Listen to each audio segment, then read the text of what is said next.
Hello, hello.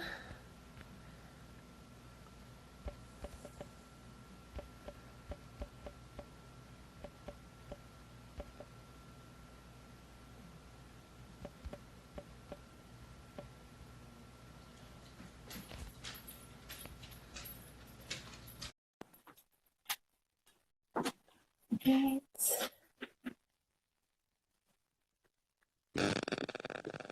There it is.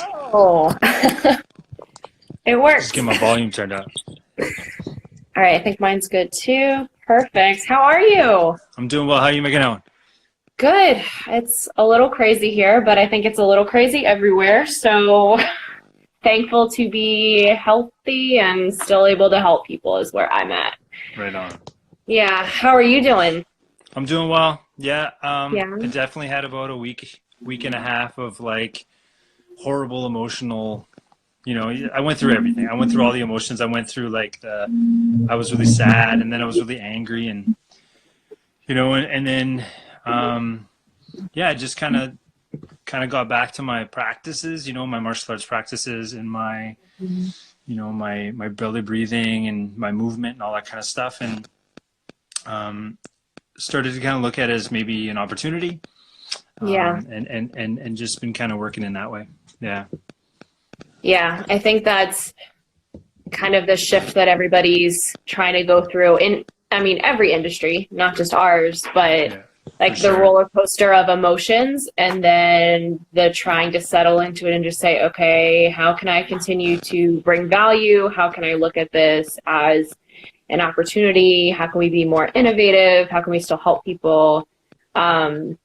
But I was telling a colleague the other day, like I literally last week went through every emotion possible. So it just went from, oh my gosh, this is absolutely terrifying. What are we going to do? To, oh, I'm about to like beast this time, That's right. So Yeah. Yeah. yeah, and I think that's just what everybody's going through. So I'm so glad we were like gonna take a chance to check in right now. And it is nighttime where you are, so I appreciate you Yeah, taking no, it's the all good. time. Yeah, it's like I'm 4 hours later than you, so it's 8 p.m. right now. And but it's all good. And what's Yeah. going on with your practice? I know when we talked a while ago, you said like part of your location being a gym is closed, but what are you Right. doing? What's your situation? How are you adjusting, I guess? Yeah, so actually it's been 8 days since then we talked. So 8 days ago, the province of Nova Scotia mandated to completely shut down all acupuncture, osteopath, massage therapy, you name it, it was all shut down, mandated to close. Um, Mandated for a minimum of 2 weeks to be re-evaluated in 2 weeks. But the way things are going, it's likely that it's not gonna, it's gonna be longer than 2 weeks. So Yeah. that's where we're at right now. We're allowed to do telemedicine, but the funny thing is that here in Canada, especially in this province here, we haven't, like, the only people who have access to telemedicine through their third party insurance with their patients is the physios. So Oh. like so I know Blue Cross in the United States and other places, they're now offering it, Mm-hmm. but it's just not here yet. So I when I called Blue Cross, that was probably like 3, 4, 5 days ago, and they said, we know, we are having requests for it. We're saying it's not available to you right now, but we're not saying that's permanent. So, with everything that's going on in the world, everything is so rapid and fluid. Yeah. So definitely hoping that something will you know, get up to date that way. Yeah, and I think it's like they had to make changes here too, very like off the cuff as well, because people were like, well, what are we supposed to do? So they made guidelines pretty loose for how we're able to do telemedicine. Right. You don't even have to use a HIPAA compliant platform right at this That, moment, right. because so many people were in need. And I think they were just overwhelmed with the idea of having to come up with a structure at this point. Um, and I was thinking it might have been a similar situation to what you're experiencing, where they're just like, hey, like, we're just not even going to deal with this at all. But it's hard because people still have tons of questions and don't really know, how to properly implement this. And And a lot of people use needling as their primary modality. For sure. And that's for sure, you know, how I typically treat. But I've also realized, you know, I do go over blood work with patients. I do absolutely spend a lot of time prescribing herbs and talking about nutrition and going over supplements. And so it has been, again, taking that step back to say, okay, well, how do we look at this as more of an opportunity? What are other things that we can be doing? Because yes, I'm called an acupuncturist, but there's a lot more in my scope of practice to be offering people at this time. But it's also a huge shift for everyone because every single state is different here in the US too, with, you know, what they're allowing, what the scope of practice is, what people are comfortable with. And like you said, it literally is changing daily. So, you know, we talked a week ago and things are drastically different now. So yeah, it's a really crazy situation. This is something I was telling my partner. I was like, we're going to tell our kids about this. Yeah, for you know, sure. This is not just something that everything's gonna quote go back to normal in a few weeks. So even if, you know, offices are reopening, things will be different for quite some time. Yeah, for sure. Even just kind of like mental socially, because, you know, we're at the grocery store, we're walking our dog, and it's like, hey, how you doing? I'm going to wave and smile and everything's good, but I'm going to keep my 2 meters. I'm going to keep my 6 feet. And I think that's going to be kind of almost forever ingrained in our social interactions that way. You know, whether that's good, that's bad, I don't know. But yeah, that's definitely what'll be different forever. Yeah.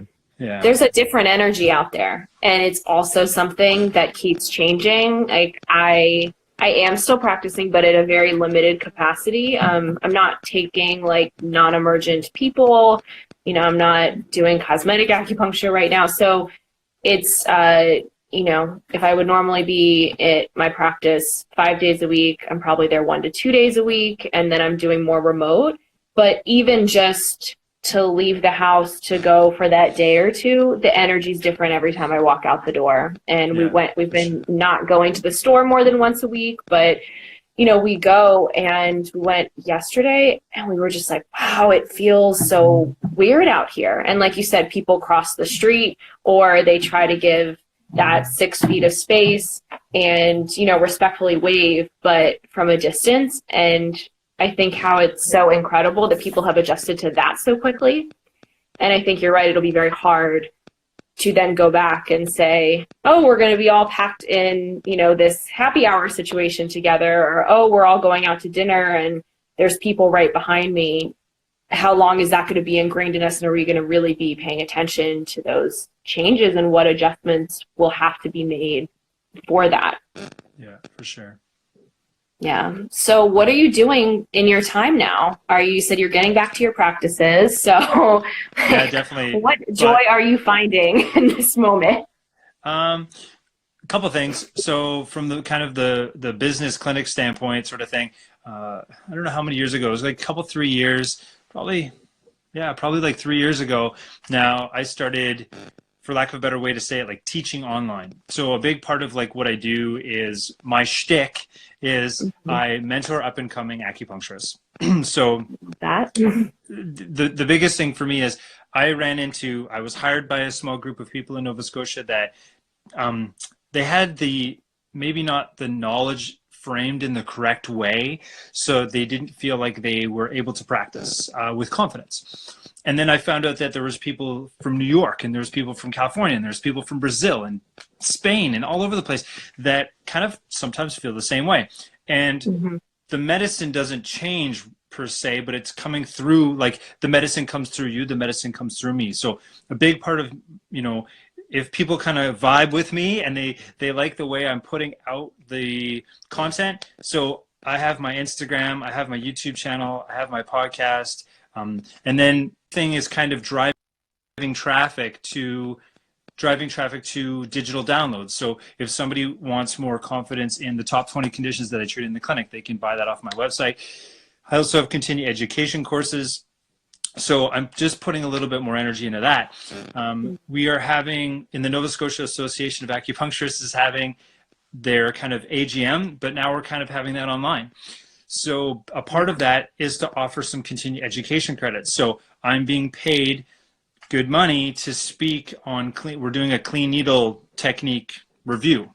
Nice. So I'm currently in the throes of Canva, and I'm creating I'm creating all this kind of stuff. But I'm spending the next couple 3 hours over this week, and I'm creating that. So that's from the business kind of standpoint. Mm-hmm. The other things that I'm doing, when I was born and raised in Calgary, Alberta. I went to Chinese medicine college there. And when I first moved to Nova Scotia, I moved to kind of an isolated community, kind of out in the country, about 45 minutes, an hour outside Halifax. And, at Halifax and Dartmouth together are 300,000 people. Like that's our biggest, that's our biggest city. So, not compared to like where I grew up in Calgary, it's like 1.2 million now. Mm-hmm. And where you are living, etc. There's a huge population. So it's quite lonely. And me being kind of a traditional martial arts nut that I am, I had to kind of fend for myself, like mentally and physically. So I had to train my martial arts by myself. And I would get a chance to get together with people.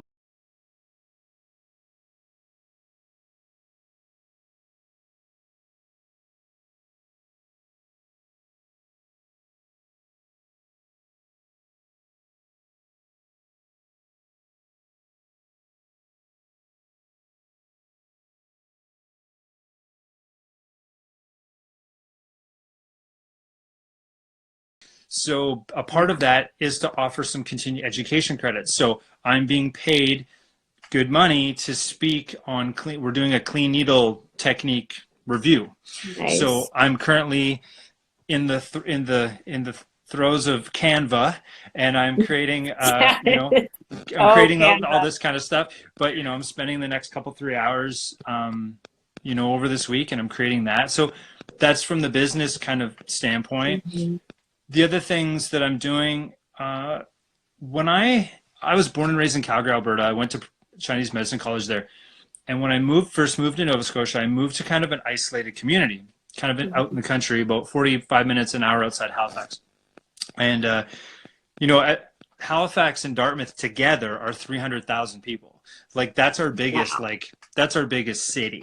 So, not compared to like where I grew up in Calgary, it's like 1.2 million now. Mm-hmm. And where you are living, etc. There's a huge population.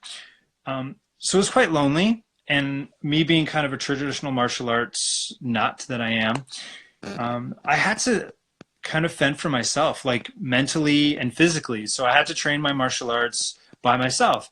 And I would get a chance to get together with people, but it would probably be like once a month, once every 2 months to actually train. And so my goal was always, how can I be better when I show up? So that's kind of where I'm at right now. It's like, okay, I went through the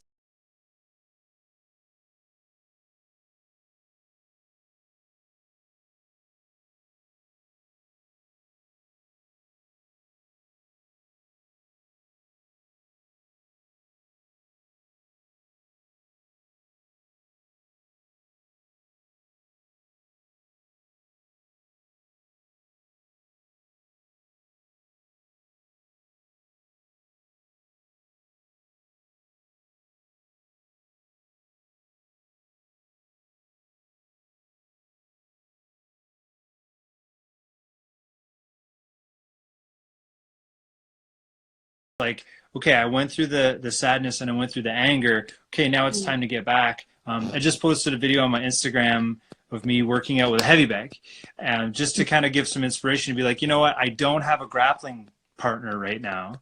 Yeah. But I have 1 square meter or whatever it is, or 6, whatever that is, like 6 by 6. So that would be 2 square meters worth of mats, and I have a heavy bag. So it's not like I don't have things. I've got a skipping rope. I've got my body. I can do push-ups and sit-ups or whatever. So yeah, so that's kind of definitely what I've been doing. And I know lots of people talk about it, but I've just been kind of following some sort of structure. It's like, okay, I'm going to wake up a little bit before 8 a.m. I'm usually programmed to do it automatically. I don't need to set an alarm. But then from 8 until 12, I'm working on stuff. I'm working on promoting my business. I'm working on helping as many people as possible who are the up and coming acupuncturists. And so that's kind of what I'm doing. And then afternoon will be family, and then evening is often a workout. So there you go. So that's how I've been getting back into routine.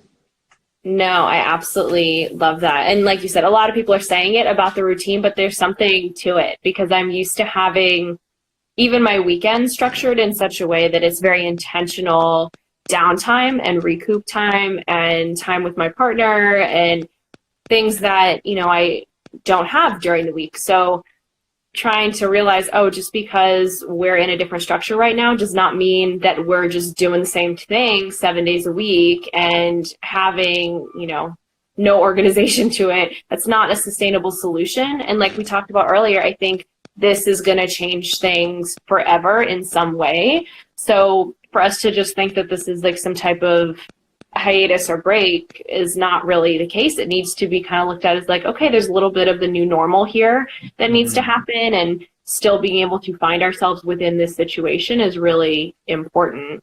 And I was going to ask you about that video because I found it very inspiring. Being active is something that always makes me feel like myself. And that's something that has been very challenging for this time. And I've started to get into a structure with it again, but it's different. It's like, okay, so I'm doing body weight exercises. I'm, not doing barbell deadlifts. But just remembering to use my body in whatever creative way that is, which is why I loved that video that you posted, because your preferred mode of being active would require another person. So if you can do that and you can make that happen, I certainly can survive without a barbell, for another month or so and still be able to move. So thank you for sharing that. I do really appreciate it. I think it, different things resonate with people on different levels. For sure. No, I appreciate but I did really appreciate you sharing that. So thank you. There's a gentleman, his name's Ross Enamait. I don't even know how to spell his last name, Enamait. Anyways, I post his stuff often on my stories, and Ross is such a neat guy, and I've read his blog for years, and he's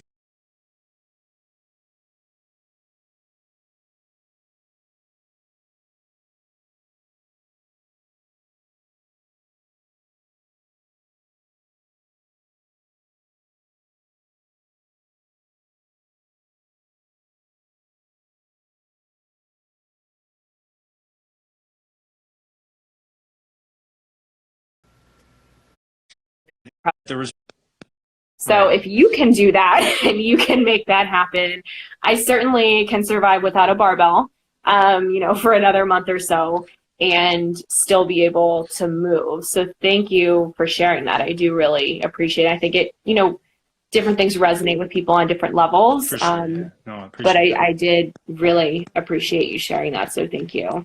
There's a gentleman, his name's Ross Enamait. I don't even know how to spell his last name, Enamait.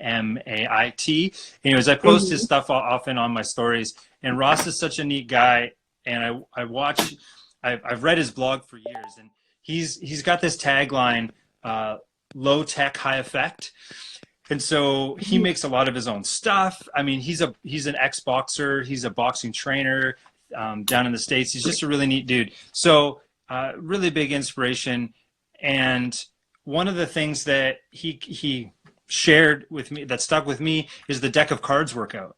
So what I often do is I'll pick 4 exercises. So it'll be like push-ups, and then it might be sit-ups or crunches, and then it might be like tabletops, and then the last one will be like burpees, just something horrible. And so then aces are low, and then jokers are 20. And so then what I'll do is I'll flip a card over, and then it says 5, and they'll do 5 push-ups, and you get the idea. So you just keep flipping cards, and you go through the 4 exercises. It takes me about a half an hour to get through it. So if I'm not feeling like maybe I'm going to skip, if I just kind of, I've been at it for so long that I guess like I kind of do a check-in with my head, and I'm like, okay, what haven't I done for a long time? I'll set a timer. And that's the other big thing. It's like when I'm working out, I make sure that I set a timer. or I'm doing actual reps. So I'm doing like 10 of this and 10 of that. Mhm.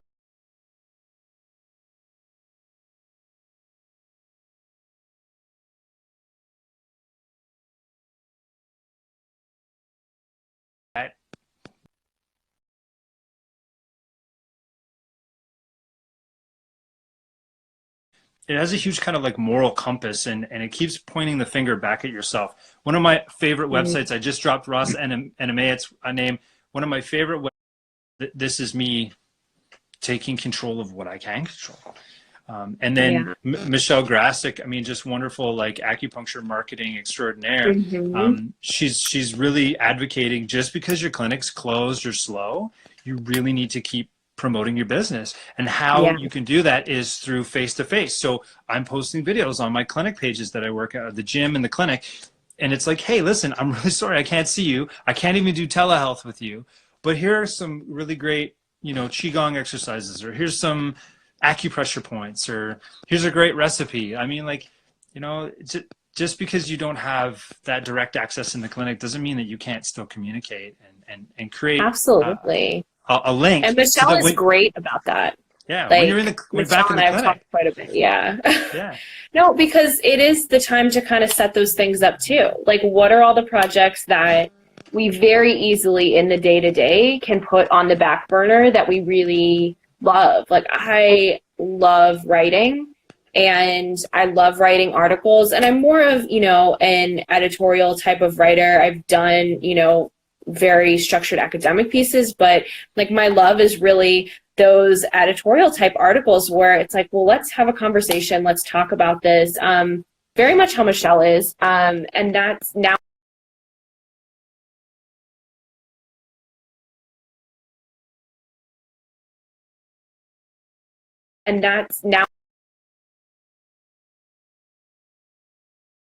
is an opportunity, and there. Got so many different modalities, and then so you can't put pins in somebody.